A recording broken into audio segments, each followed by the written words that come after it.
నమస్కారం అండి. నా పేరు బాలనాయుడు, జనసేన పార్టీ పైకరపేట నియోజకవర్గం. వెల్కమ్ టు జనవాహినితో మీ బాలనాయుడు ఛానల్కి. ఈరోజు టాపిక్ వైజాగ్ స్టీల్ ప్లాంట్ ప్రైవేటీకరణ.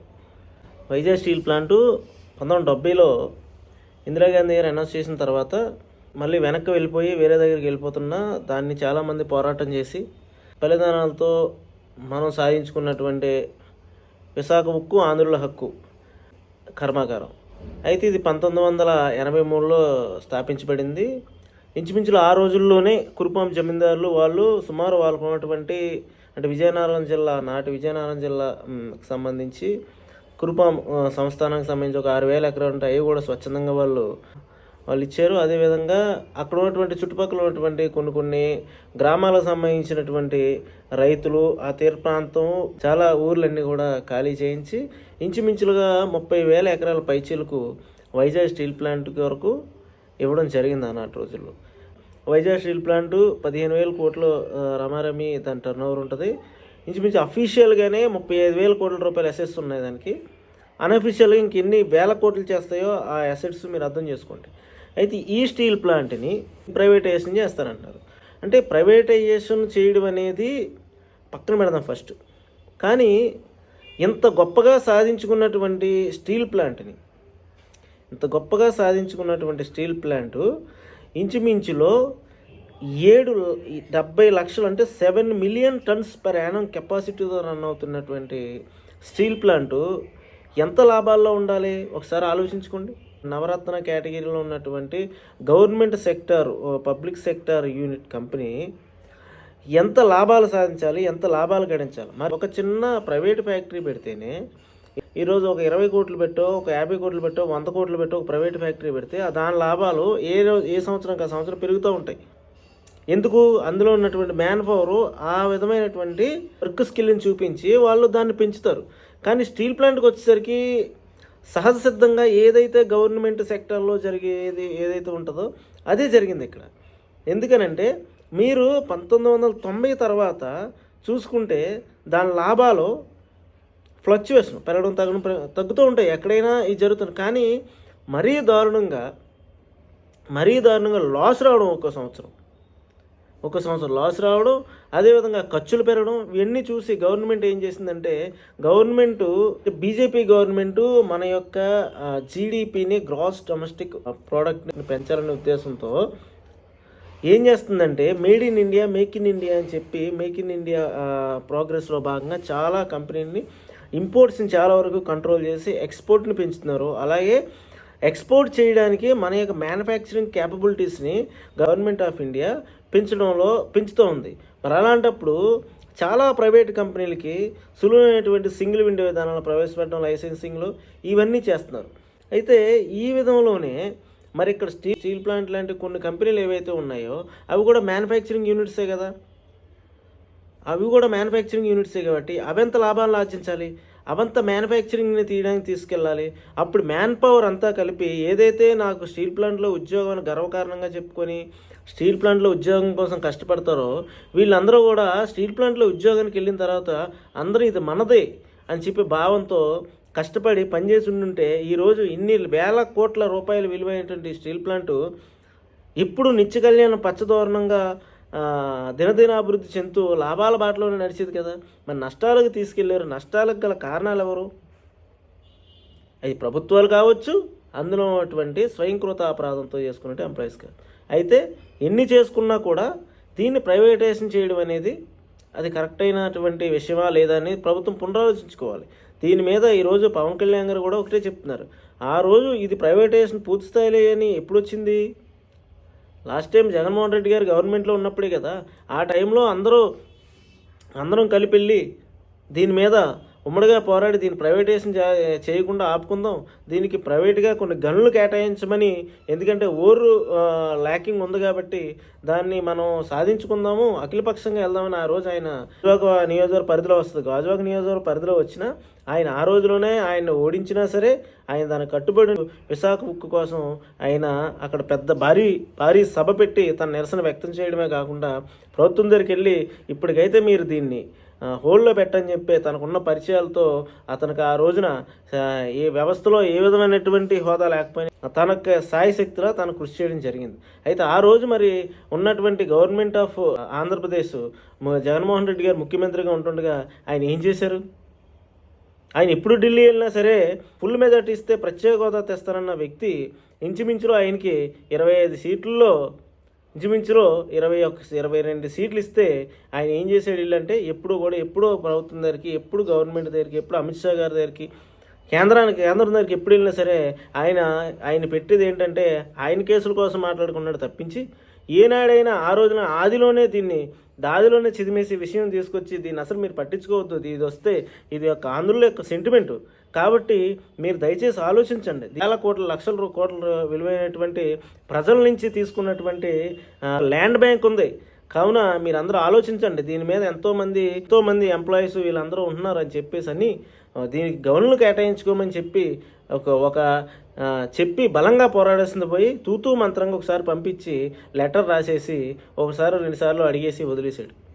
సో కానీ ఈరోజు వచ్చి తగుదనమ్మా అంటూ మీరు ఆపండి, మీరు గవర్నమెంట్లో ఉన్నారు, మీరు పరిచయాలు ఉన్నాయి, మేము అంతా అని చెప్పేసి కొంతమంది ఈరోజు శాసనమండలిలో పవన్ కళ్యాణ్ గారిని ప్రశ్నిస్తున్నారు. సో కాబట్టి ఆయన ఏమన్నాడు, వీఆర్ కమిటెడ్, మేము ఉక్కుని ఈ విశాఖ ఉక్కు ఆంధ్రులకు హక్కు కాబట్టి దీన్ని ప్రైవేటైజేషన్ చేయకుండా పూర్తిగా మనం ఆపుదాం అనే దానికి ఆయన కట్టుబడి ఉన్నామని చాలా క్లారిటీగా చెప్తున్నాడు. మాకు 151 సీట్లు ఉన్నాయి, 22 మంది ఎంపీలు ఉన్నారు కాబట్టి మేము చాలా బలమైన వాళ్ళం కాబట్టి మేము ఏం చెప్తుంది అఖిలపక్షం ఎవడో అన్న రేంజ్కి ఆ రోజు వెళ్ళారు. కాబట్టి ఈ రోజు ఏమోని మళ్ళీ అందరం వెళ్ళాలి, మాట్లాడాలి, దీన్ని ఆపాలి, మీరు చాలా ఇదంటున్నారు కదా అని చెప్పేసి రెచ్చగొట్టి మాటలు కాదు. ఏ రోజైనా పవన్ కళ్యాణ్ గారు ఇప్పుడు కూడా సమాజ శ్రేయస్సు కోసం మరి భావితరాల భవిష్యత్తు కోసం మాట్లాడే వ్యక్తి తప్పించి సమాజంలో కల్లోలు సృష్టించి లేదంటే తన స్వలాభం కోసం మాట్లాడే వ్యక్తి కాదు. ఇప్పటికైనా మీకు వైసీపీకి కొన్ని జెండాలు ఏకంగా అయ్యి అలాగే అఖిలపక్షంగా అందరూ కూడా కలిసి వెళ్ళి ఈ ఉక్కు యొక్క ప్రైవేటీకరణని ఆపాల్సిన అవసరం ఉంది. భూమిని త్యాగం చేసినటువంటి రైతులు మరియు ఎంతోమంది బలిదానాల వల్ల ఏర్పడినటువంటి ఈ ఉక్కు ఫ్యాక్టరీని సెంటిమెంట్కైనా సరే మనం ఉంచుకోవాల్సిన బాధ్యత ఉంది, కాపాడుకోవాల్సిన బాధ్యత ఉంది. కాబట్టి జనసేన పార్టీ తరఫున మేము ఎల్లప్పుడూ కూడా పవన్ కళ్యాణ్ గారు మాకు ఏ చెప్తే అదే పరమావధి. కాబట్టి ఆయన ఎప్పుడూ కూడా సమాజ శ్రేయస్కోసం ఆలోచిస్తాడు. కాబట్టి విశాఖ ఉక్కుని ప్రైవేటీకరణ కాకుండా ఆపగలిగితే చాలా బాగుంటుందని చెప్పేసి మేము అందరం కూడా భావిస్తున్నాం. అదేవిధంగా ఈ స్థితికి ఉక్కుని ఎందుకు వచ్చిందనేది ప్రతి ఒక్కరికి తెలుసు. దాని కారణం ఏంటంటే అందులో ఉన్నటువంటి ఎంప్లాయీస్ యొక్క అలసత్వంతో ఇంతవరకు తెచ్చుకున్నారు. కాబట్టి నరేంద్ర మోడీ గారికి ఒక రకమైనటువంటి భరోసాను కల్పించి లాభాల్లో తీసుకెళ్తామని చెప్పి ఆయన దగ్గరికి వెళ్ళి రిక్వెస్ట్ చేసుకొని మనకి ఏదైతే కొన్ని ఐరన్ ఓర్కి సంబంధించినటువంటి గనులు, స్టీల్ ప్రొడక్షన్లో ఉపయోగించేటువంటి వివిధ ధాతువులన్నీ కూడా వీళ్ళు గవర్నమెంట్ నుంచి కొంత మైండ్స్ని కూడా ఓన్ చేయమని చెప్పి తద్వారా ప్రొడక్టివిటీని పెంచి మన జీడిపిని పెంచుతామనే నమ్మకాన్ని ఒక ప్రైవేట్ ఫ్యాక్టరీ ఏ విధంగా అయితే రన్ అవుతుందో ఆ విధంగా మేము మా ఫ్యాక్టరీని రన్ చేస్తాం, లాభాల్లో నించోబెడతాం, మళ్ళీ ఎలుగెత్తి విశాఖ ఉక్కుని ఒక ప్రపంచ స్థాయిలో వైజాగ్ స్టీల్ క్వాలిటీని పెంచుతామనే విధంగా ప్రతి ఒక్కరూ అందులో ఉన్న ఎంప్లాయీస్ కానీ ఈరోజు ఎవరైతే పోరాటం చేస్తున్నారో చాలామంది కార్మిక నాయకులు కానీ రాజకీయ నాయకులు కానీ వీళ్ళందరూ ఒక భరోసా కల్పించి 15,000 కోట్ల రూపాయల వార్షిక టర్నోవరు మరియు ఇంచుమించులో అఫీషియల్గానే 35,000 కోట్ల రూపాయల విలువైనటువంటి ల్యాండ్స్ అయితేనేమి, మరి ఎక్విప్మెంట్ అయితేనేమి, లేదంటే వివిధ ప్రాంతాల్లో ఉన్నటువంటి వీటి అసెట్స్ అయితేనేమి, అదేవిధంగా లయబిలిటీస్ అయితేనేమి, అదేవిధంగా 14-15,000 మంది ఎంప్లాయీలు, ఆ ఎంప్లాయీలతో పాటుగా మళ్ళా సబ్సిడరీ కంపెనీసు, ఈ వైజాగ్ స్టీల్ ప్లాంట్ మీద ఆధారపడిన సబ్సిడరీ కంపెనీసు, ఆ కంపెనీస్లో ఎంప్లాయీలు, అదేవిధంగా దీని మీద ఆధారితమైనటువంటి మరికొన్ని రంగాలు, ఆ రంగాల్లో ఉండే వ్యక్తులు, ఈ ఎన్నిటి మీద కూడా ఒకసారి కేంద్ర ప్రభుత్వం పరిశీలన చేసుకొని అన్నిటికన్నా ముఖ్యంగా కొన్ని వేల మంది భూములు కోల్పోయినటువంటి రైతులు తమ భూముల్ని గవర్నమెంటు ఒక పెద్ద ఫ్యాక్టరీ తెస్తుంది, స్టీల్ ప్లాంట్ తెస్తుందని చెప్పి ఎన్నో ఆశలతో భూములు ఇచ్చినటువంటి ఆనాటి రైతుల యొక్క ఆత్మసాక్షిని కూడా పరిశీలించాలి. ఇప్పటికీ కూడా కొంతమందికి అందులో 6 కార్డులు ఇచ్చి వాళ్ళకి ఎంప్లాయ్మెంట్ ఇస్తామని చెప్పి ఆపి వాళ్ళ వారసుల్ని ఇప్పుడిప్పుడే కూడా మా జనసేన పార్టీలో కూడా శివశంకర్ సార్ లాంటి వాళ్ళు ఎంతోమంది ఇప్పటికీ కూడా దాని మీద ప్రయత్నం చేస్తూనే ఉన్నారు. ఈ లోపలనే దీని లాభాలు తగ్గాయని చెప్పి గవర్నమెంట్ ఈ కంపెనీని ప్రైవేటు పరం చేయడం అనేది ఎంతవరకు సమంజసం, ఆ ప్రైవేటు పరం కూడా ఎంతవరకు రీజనబుల్గా చేస్తున్నారనేది కూడా ఇంపార్టెంట్. ఎందుకంటే ఈరోజు అత్యంత ఖరీదైనటువంటి ప్రదేశంలో ఈ స్టీల్ ప్లాంట్ ఉంది. అటువైపు టూరిజం, అటువైపు ఎక్స్పోర్ట్ ఇంపోర్ట్ పోర్ట్స్, ఇటువైపు ఇండస్ట్రీస్ను పరవాడ సైడ్ కానీ అచ్యుతాపురం సైడ్ కానీ అటుపక్క ఎన్టీపీసీ, ఇటు వైజాగ్ మెయిన్ సిటీకి ఆనుకున్నటువంటి ఈ ప్రాంతంలో ఉన్నటువంటి భూములు అత్యంత విలువైనటువంటి భూములు. కావున ఈ భూములు వాటి విలువని మరియు ఈ యొక్క సాక్రిఫైస్ ఆఫ్ ఫార్మర్స్ని అక్కడ ఉన్నటువంటి ఆ విలేజ్ ఖాళీ చేసినటువంటి ఆనాటి ఉన్నటువంటి ప్రజల యొక్క మనోభావాల్ని, అందులో ఉన్నటువంటి ఇప్పుడు ఎంప్లాయీస్ యొక్క మనోభావాలు వీళ్ళన్నింటినీ కూడా కేంద్ర ప్రభుత్వం ఒకసారి పరిశీలన చేసుకొని మాత్రమే అప్పుడు ఈ నిర్ణయం తీసుకుంటే బాగుంటుంది తప్పించి ఏదో అన్నిటినీ ప్రైవేటైజేషన్ చేసుకుంటూ పోతాం అంటే కుదరదు.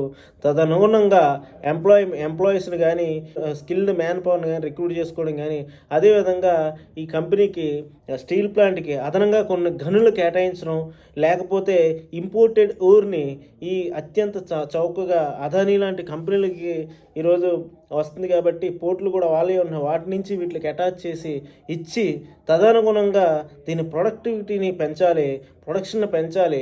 అదేవిధంగా గవర్నమెంట్ ఆఫ్ ఇండియా ఏదైతే అనుకుంటుందో మేక్ ఇన్ ఇండియాలో భాగంగా మేక్ ఇన్ ఇండియాలో ఒక ప్రైవేటే కాదు గవర్నమెంట్ సెక్టార్లో ఉన్నటువంటి స్టీల్ ప్లాంట్ లాంటి కంపెనీలు కూడా మేక్ ఇన్ ఇండియాలో అద్భుతమైన ఫలితాలు సాధిస్తున్నాయి అనే విధంగా లేటెస్ట్ టెక్నాలజీతో ఉన్నటువంటి ఎక్విప్మెంట్ని ఇన్స్టాల్ చేయించడం కానీ ఇవన్నీ చేస్తే ఖచ్చితంగా వైజాగ్ స్టీల్ ప్లాంట్ అనేది లాభాల్లోకి వెళ్తుంది తప్పించి దయచేసి ఇక్కడ ఉన్నటువంటి మనోభావాలని ఒకసారి గమనించాలి. అదే పవన్ కళ్యాణ్ గారు కూడా పదే చెప్తూ ఉన్నారు. ఎందుకంటే ఆయన ఎప్పుడు కూడా భావితరాల భవిష్యత్తుకు ఆలోచించే పవన్ కళ్యాణ్ గారికి మీరు మండలంలో క్వశ్చన్ అనడం బాగానే ఉంది, కానీ ఆయన్ని ఒక విధంగా పోక్ చేస్తూ మాట్లాడడం అనేది మీకు అంత స్థాయి కాదు. ఎందుకంటే ఆయన ఆలోచన విధానం వేరు, ఆయన వెళ్ళే విధానం వేరు. కాబట్టి బొత్స సత్యబాబు గారు ఇప్పటికైనా సరే మొత్తం అందరూ కలిసి వెళ్ళి దీన్ని ఏ విధంగా పటిష్టం చేస్తామో కేంద్ర ప్రభుత్వానికి ఒకసారి వివరించి చెప్పి తదనుగుణంగా యాక్షన్లోకి వస్తారని చెప్పి భావిస్తూ అందరూ ఏకమై ఈ ప్రైవేటీకరణను ఆప్ చేసి మళ్ళా పూర్వభావం తెస్తారని చెప్పేసి ఆశిస్తూ సెలవు తీసుకుంటున్నాను. జై జనసేన. ఇట్లా మరిన్ని వీడియోల కోసం సబ్స్క్రైబ్ చేసుకోండి. జనవాహినితో మీ బాలనాయుడు ఛానల్ని like, comment and share. Thank you.